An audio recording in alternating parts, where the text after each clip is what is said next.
Salut, le réflexe est en train de mourir, comme je te le disais déjà dans cette vieille vidéo de 2018 je crois. À l'avenir, je pense que les réflexes vont mourir, voilà. Donc dans cette vidéo, je vais te présenter uniquement des appareils typés hybrides.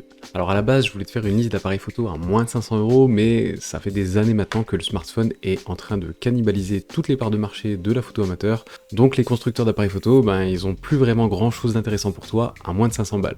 Donc si jamais tu as moins de 500 € de budget, je te conseille plutôt de les mettre dans ton prochain smartphone.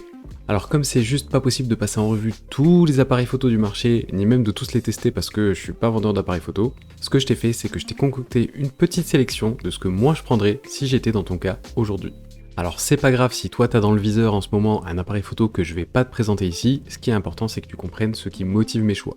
D'ailleurs si tu veux tout savoir sur comment bien choisir ton premier appareil photo et pas juste me faire confiance sur parole, regarde cette vidéo sur ma méthode complète pour bien choisir ton premier vrai appareil photo. Vraiment, il y a tout dans cette vidéo, donc si jamais il y a des termes techniques que tu comprends pas ici, tu comprendras tout très bien là-bas. Je remercie aussi Miss Numérique qui m'a aidé dans la préparation de cette vidéo. C'est pas un partenariat, c'est juste que je m'entends bien avec eux. Je te mets tous les liens des appareils photo dans la description. C'est des liens affiliés, ça veut dire que si tu achètes quelque chose en passant par ces liens, je toucherai une petite commission de quelques pourcents sans que le prix soit plus cher pour toi. Bref, c'est un très bon moyen de soutenir la chaîne, alors merci à toi. Et pour finir, les trois appareils que je vais te conseiller ont tous ce que j'appelle les indispensables de la photo, c'est-à-dire que tu peux tous les utiliser dans n'importe quel mode P, A, S et M pour mode manuel, et ils permettent tous de shooter en RAW, le format de fichier qui permet d'avoir la meilleure qualité d'image. Bref, c'est parti maintenant pour cette sélection de 3 appareils photo avec des philosophies différentes pour que tu puisses faire le meilleur choix possible. Le Sony ZV-1. On le trouve aujourd'hui autour de 700-800 €, 600 € en occasion. Si c'est encore trop cher pour toi, je te conseille plutôt de regarder la gamme RX100 de Sony, par exemple le RX107, RX106, et plus tu vas baisser le dernier chiffre, plus l'appareil sera vieux, donc pas cher. Alors le Sony ZV-1 c'est un compact expert, c'est pas un hybride, donc tu peux pas changer l'objectif qui est dessus. Tu peux pas faire ça quoi. Son capteur fait 1 pouce, c'est donc le plus petit capteur des 3 appareils que je vais te présenter. Généralement, plus le capteur est grand, meilleure est la qualité d'image. Mais plus le capteur est grand, plus l'appareil est grand, lourd et cher. L'objectif dessus, c'est un équivalent 24-70 f1.8-2.8. Ça veut dire quoi? C'est un objectif très polyvalent qui va du grand angle à un zoom correct, avec une plutôt très bonne ouverture pour un zoom comme celui-là. Ces photos feront 20 millions de pixels, ce qui est largement suffisant, et leur qualité d'image sera plutôt bonne pour un appareil si petit et avec un aussi petit capteur. En termes de rapidité d'autofocus, ce sera sûrement le moins rapide des 3 appareils de ma sélection. Mais t'inquiète, quand les conditions lumineuses seront bonnes, comme en pleine journée, le focus se fera très bien. Il sera juste pas forcément le plus rapide pour faire le focus en soirée quoi. Tu pourras monter jusqu'à 3200 ISO tout en gardant une qualité d'image plutôt propre, son capteur est stabilisé, et il a un écran sur rotule donc tu peux orienter l'écran vers le haut, le bas ou même sur le côté pour par exemple te filmer en selfie. En vidéo, il peut permettre de filmer en Ultra HD à 30 images par seconde à un débit de 100 mégabits seconde. Donc la Ultra HD c'est presque comme de la 4K. Il peut aussi filmer en Full HD à 120 images par seconde, ce qui te permettra de faire des ralentis super smooth, et ça au même beau débit de 100 mégabits seconde.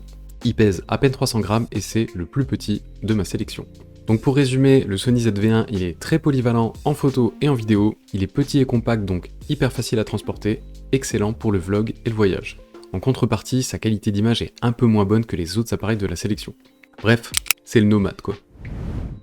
Alors ensuite on a le Fujifilm X-S10, on le trouve aujourd'hui aux alentours de 1000 €, donc pas mal plus cher que le Sony, mais tu peux sûrement le trouver en occasion à partir de 700 €. Si jamais c'est encore trop cher, tu peux regarder du côté des Fujifilm X-T3 ou même X-T2, qui est toujours très bon aujourd'hui. Le X-S10 c'est donc un hybride, tu peux changer d'objectif sur cet appareil photo, comme ce truc là quoi. C'est lui qui a le plus grand capteur des 3 appareils que je te propose. C'est un capteur APS-C. Alors c'est pas le plus grand capteur qui existe sur le marché, mais c'est déjà une très belle taille de capteur.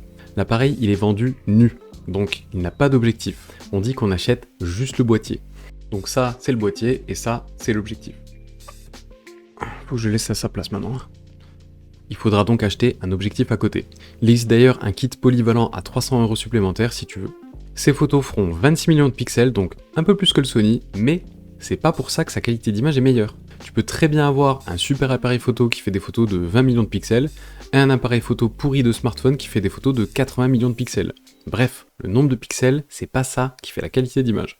En parlant de qualité d'image, c'est bien lui qui aura la meilleure des 3. C'est aussi lui qui sera le plus rapide pour faire la mise au point dans un grand nombre de situations. Il peut monter facilement jusqu'à 6400 ISO de manière assez propre, donc c'est vraiment excellent. Son capteur est aussi stabilisé et son écran est aussi sur rotule, donc il peut s'incliner dans tous les sens. Il peut filmer en vrai 4K ou en Ultra HD à 30 images par seconde à un débit impressionnant de 200 mégabits par seconde. Ou alors tu peux te contenter de la Full HD à, attention, 240 images par seconde pour faire des ralentis 2 fois plus smooth que ce que tu pouvais déjà avoir avec le Sony et qui était déjà très smooth. Il pèse 450 grammes, donc 50% de plus que le Sony, mais ça reste un poids plutôt léger. Pour résumer, sa qualité d'image est vraiment très bonne pour son prix et ses performances vidéo sont vraiment excellentes elles aussi. C'est la qualité quoi. Et on termine avec le Panasonic GX9. C'est ma dernière proposition et c'est un très bon entre-deux. Il est donc petit et léger, mais pas autant que le Sony, et il a aussi une bonne qualité d'image, mais pas autant que le Fuji qu'on a vu juste avant. Et comme c'est le plus ancien des trois, il est aussi vraiment pas cher. On le trouve aujourd'hui à 600-700 € neuf ou 500 € d'occasion. C'est un hybride, donc tu peux changer d'objectif dessus. Je vais pas le reprendre, je pense que tu as compris. Il a un capteur micro 4 tiers, donc plus grand que le capteur 1 pouce du Sony et plus petit que le capteur APS-C du Fuji. Il n'a pas d'objectif à ce stade, mais pour 100 € de plus, tu peux lui ajouter un objectif polyvalent, un peu comme les deux autres quoi. Ses photos font 20 millions de pixels et sa qualité d'image se situe quelque part entre celle du Sony et celle du Fuji, et c'est pareil d'ailleurs pour sa rapidité d'autofocus. Par contre, sa montée en ISO, elle est vraiment très bonne, elle se rapproche plus de celle du Fuji. Son capteur est aussi stabilisé et son écran est uniquement inclinable en haut et en bas, donc pas d'écran pour te filmer en mode selfie quoi. C'est le plus vieux des trois appareils photo, donc ses capacités vidéo sont ok, mais elles sont pas ouf non plus. Tu peux par exemple filmer en Ultra HD à 30 images par seconde à un débit de 100 mégabits seconde, ce qui est plutôt bien, mais par contre en Full HD, on n'a pas de ralenti super smooth parce que tu seras limité à 60 images par seconde. Donc ralenti possible, mais pas super smooth.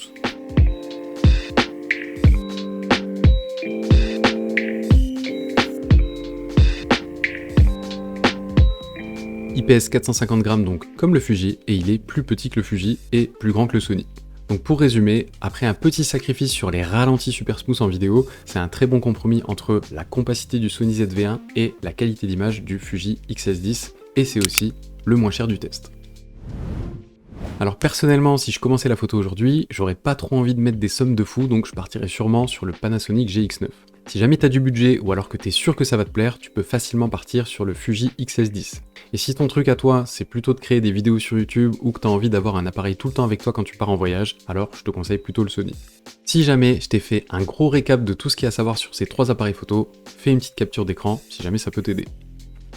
Si tu veux plonger avec moi dans les profondeurs de toutes ces caractéristiques photo pour bien tout comprendre, clique sur cette vidéo et je t'apprendrai comment bien choisir ton premier appareil photo, peu importe la marque et ton budget.